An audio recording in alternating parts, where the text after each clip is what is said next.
How many people are from Serbia? Raise your hand. Okay, how many people are from Russia? Raise your hand.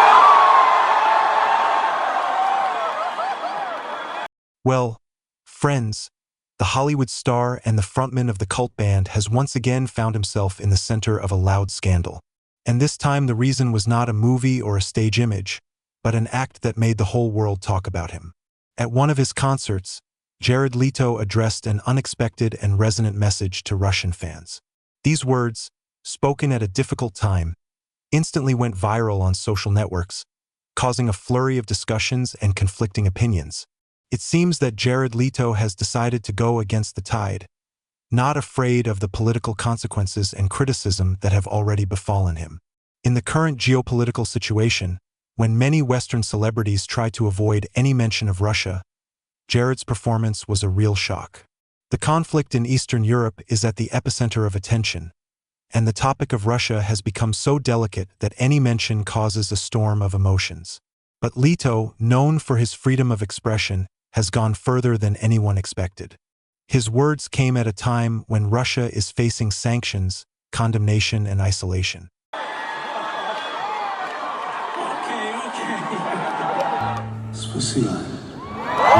The artist's bold statement stirred up not only the cultural, but also the political world.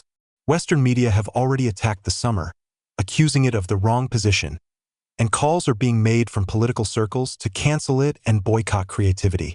But what happened at the concert in Belgrade? It was there, in front of an audience of thousands, that Jared Leto decided to do something that most of his colleagues would never do. He publicly addressed Russian fans, expressing support at one of the most difficult moments for their country. This performance was a real sensation. His words, which sound like an act of solidarity, became for some a gesture of kindness and courage, and for others a challenge and provocation. Leto proved once again that there are no topics for him that he would be afraid to touch, even if it contradicts fashionable political trends. Friends, get ready to find out why Jared Leto literally blew up the politically correct mainstream with his act. What did he say and how did the world react? Let's go. Friends, before we plunge into the scandal, let's get to know the hero of our story, Jared Leto. This man is a real multifaceted talent, whose name is well known both in the film industry and in the world of music. Jared began his film career in the early 90s, first playing supporting roles. You might have noticed him in such cult films as Fight Club, American Psycho, Alexander, and The Gun Baron. But the real breakthrough came when he starred in Darren Aronofsky's Requiem for a Dream. His character, a guy struggling with drug addiction, has become for many a symbol of the tragic struggle for a dream. However, Jared is not just an actor. In the late 90s, he and his brother Shannon founded the alternative rock band 30 Seconds to Mars. Their work quickly resonated with millions of people around the world. To date, the band has released 6 albums, and one of them, A Beautiful Lie, has become a real hit, selling millions of copies and receiving platinum status in the United States. So Leto is not just an actor or a musician. He is a man who conquers 2 worlds at once and leaves an indelible mark on them. And now let's look at what he said that made his name on the front pages of the world news again. In the 4th or 5th minute of his performance, Jared Leto suddenly turned to his Russian fans. This moment became the key episode of the evening, turning the concert in Serbia into a real international resonance. Standing in front of a crowd of thousands, the frontman of the band, 30 Seconds to Mars, uttered words that instantly went viral. Russians, I know how hard it is for you right now. We are with you. Keep believing in music and love, because art unites us all, despite borders. I want to thank all our Russian fans who came to the concert today. Your presence is an honor for us, and we are incredibly grateful for your support. We've missed you guys. When all the problems are over, we will meet with you in your homeland. First in St. Petersburg, then in Moscow, and then, who knows, we will look into the capital of a famous country. We'll light up and come off together, as it should be. These words caused an avalanche of discussions. Fans on social networks actively shared videos from the performance, expressing delight and gratitude for the support. However, not everyone was ready to take these words positively. The politicians and media of a well-known country in conflict with Russia reacted immediately.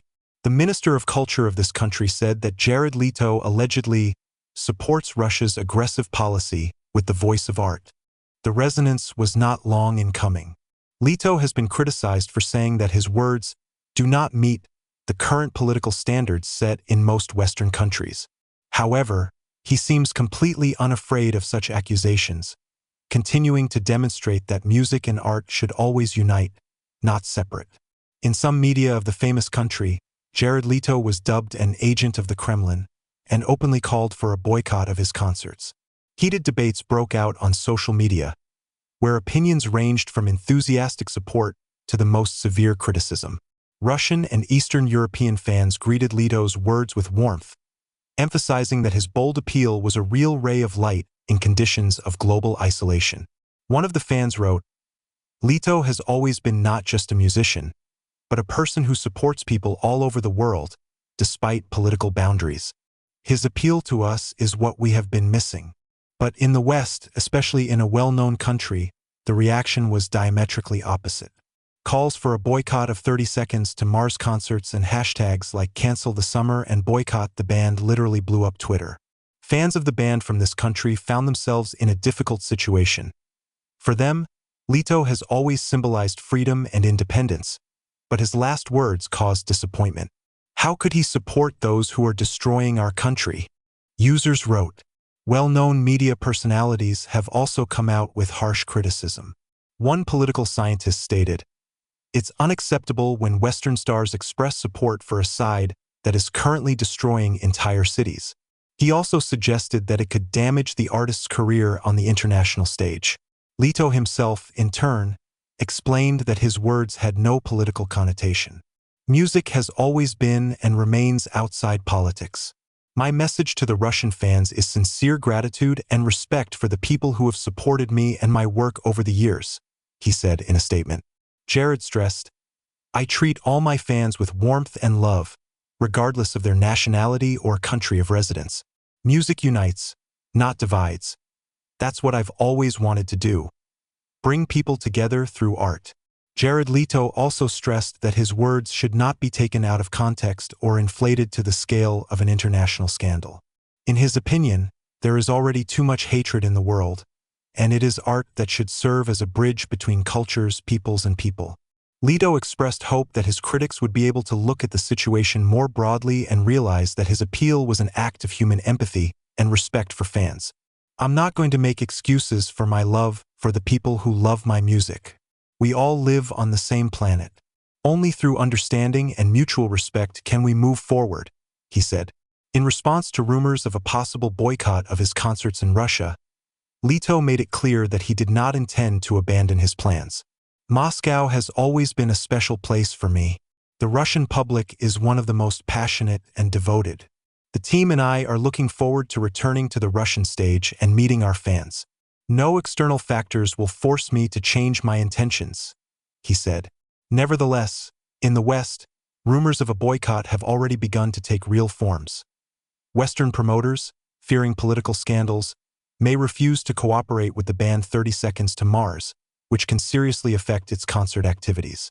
On the other hand, in Russia and countries where sympathy for the Russian position is strong, Summer can become a real hero. In conditions of information isolation and sanctions, when many Western artists ignore the Russian audience, he showed that he was ready to go against the tide.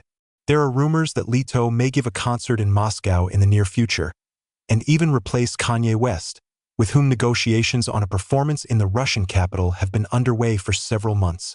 Such a decision will certainly cause new waves of discussion, but for the Russian public it will be a real event. "Well, friends, how do you like it?" The man simply expressed his sincere love for his fans from Russia and immediately began to cancel it. The culture of cancellation in the West has become a powerful tool for influencing public opinion and the career destinies of people, especially those who dare to express their position on Russia. Russia's foreign policy, especially in the context of conflicts and sanctions, has become an almost taboo topic for many Western figures. Support for Russia or even a neutral position regarding its actions is often perceived as a betrayal of the values of democracy and freedoms. This led to the cancellation of several famous personalities who found themselves in the center of public attention not because of their art, but because of their statements. One of the most striking examples was Roger Waters, the founder of the legendary Pink Floyd band. The musician has repeatedly criticized Western governments for interfering in the conflict in Ukraine and expressed his understanding of the Russian position. In an interview, he said, "I do not support any side in this conflict, but it seems to me that the West is doing everything to aggravate the situation, instead of looking for ways to peace. Those who promised Russia not to promote NATO to the East probably need to look for answers here." These words provoked a sharp reaction, and several of his concerts in Europe were cancelled. However, Waters did not back down, continuing to assert that his position is based on a desire for peace and a rejection of media manipulation. The famous director Oliver Stone has also faced criticism for his documentaries about Russia and Vladimir Putin. His works, in particular the film Interview with Putin, offered viewers an alternative view of events. Stone explained that his goal is to give people the opportunity to see the other side of history, but in the West he was accused of insufficiently criticizing the Russian government. As a result, his projects faced difficulties in financing and distribution in the West. These examples clearly demonstrate how the culture of abolition restricts freedom of speech in the West. In practice, freedom of expression protects only those views that correspond to the dominant political narrative. Representatives of show business and public figures, known for their independent judgments, find themselves in a difficult situation when their personal beliefs or statements lead to the loss of contracts, the cancellation of concerts or exhibitions. Just think of actor Mel Gibson, who was cancelled after a series of scandals related to his religious and political views. His example shows how quickly the industry can turn away from its stars if they don't meet accepted standards. But in fact, the issue is not only in Russia. How far can a culture of abolition go in pursuit of political purity? And where is the boundary between freedom of expression and censorship when society turns into an instrument of struggle for political correctness? I think that musicians are people who have a podium and a huge audience. Naturally, they understand that they can convey their thoughts to the masses.